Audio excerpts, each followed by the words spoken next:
I'm doing my vlog for Module 4, Unit 1, Activity 3. I am answering the question of the impact of oral language on reading and writing development and 5 ways I would utilize oral language in my own classroom to impact reading and writing. So first, the impact of oral language on reading and writing development. So having a good oral language impacts a person's life, even outside of school. If a person is exposed to more reading material before they even enter a school system, they will have more exposure to more words and different types of scenarios. I'll use my own daughter as an example. My daughter has, and we play this storytelling game where we have these little cards with just pictures on them, and we have to make a story about what the pictures entail. And so she can do this no problem in Korean. However, she goes to a Korean public school, and the teacher asks her to do the same thing, and she struggles doing it, which is really surprising to me. But then I also started realizing that I have been reading to her nearly every day, books in English to her since the day she came home from the hospital. Whereas my wife, who is a Korean, she didn't read too many books to her until she was maybe 5 or maybe 5 years old. That's when she started reading Korean books to her. So her oral language in Korean development is lacking, whereas her English one is a lot more, is a lot stronger because I took the time to read to her all the time. Yeah, so I can see that English is her far more creative side, whereas Korean is definitely more her academic side, because she studies in a Korean school all the time. So that's one way of how it could definitely help with reading and writing, especially in the creativity side. Also, during the study of my master's degree, an interesting fact that was children need interaction with an actual human being in order to learn. Videos cannot teach young children, especially when it comes to language acquisition. Sure, they can teach simple movements or something like that. They can mirror that.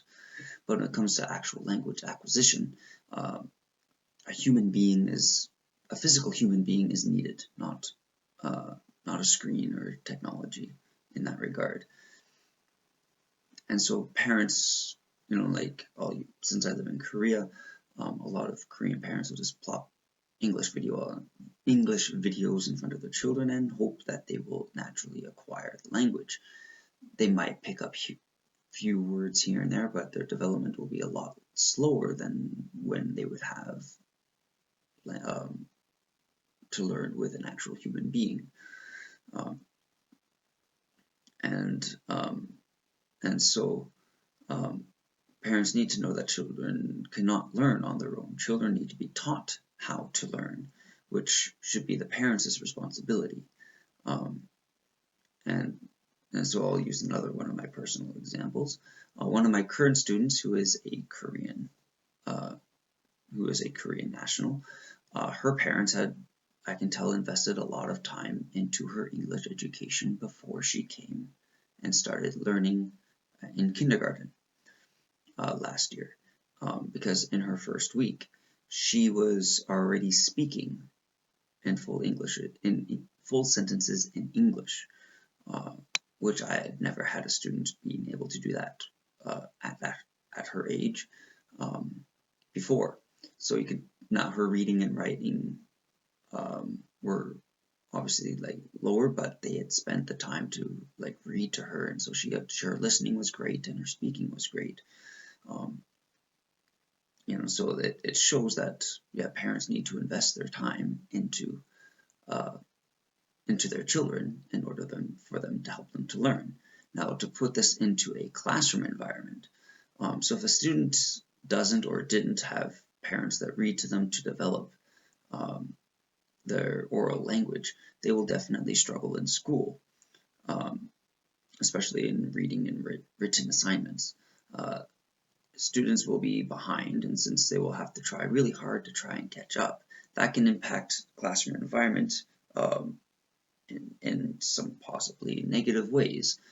They might turn their lack of abilities to cause trouble in the classroom. They might turn into what we could classify as a class clown, or they might even become worse and they might turn to far more disruptive behaviors during the class, which will not help their peers in a healthy environment. It also puts the teacher in an awkward position to have because they want to have a healthy learning environment, but one student can make a terrible time for the rest of them.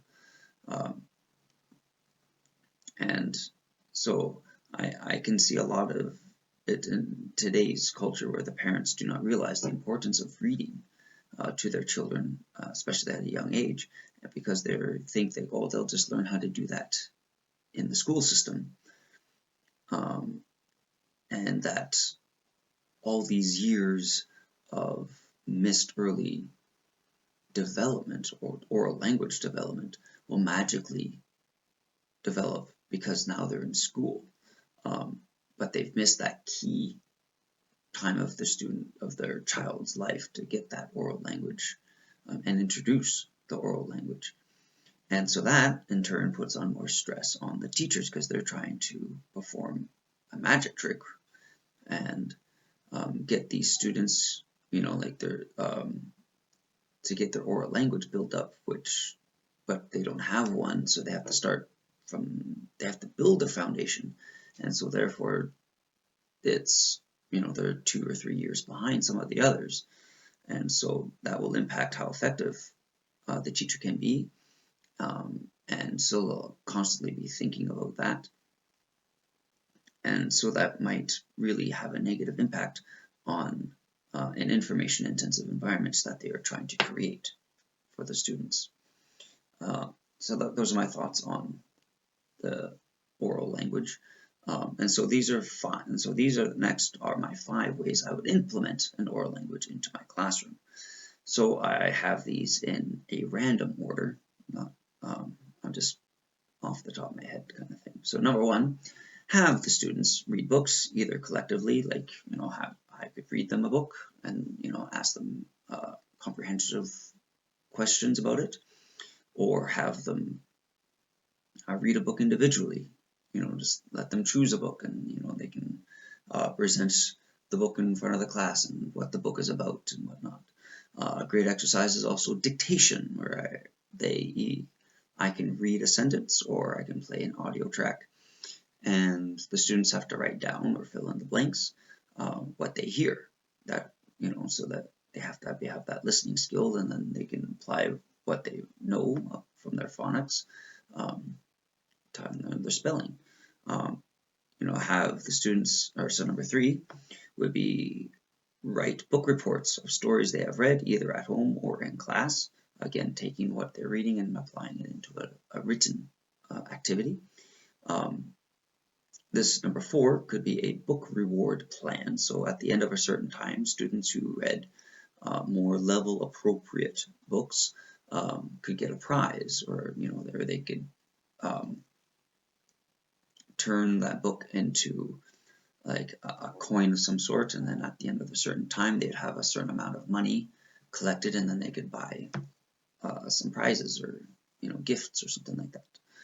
And number 5, they could a great activity. I remember doing this in elementary school, was write our own story. We had to write our story, and we turned it into a picture book, so I had to draw pictures for it and everything like that. And so that was a great way to become using our oral language and think about the stories we've read before and just create our own. So those are my thoughts on everything. Okay.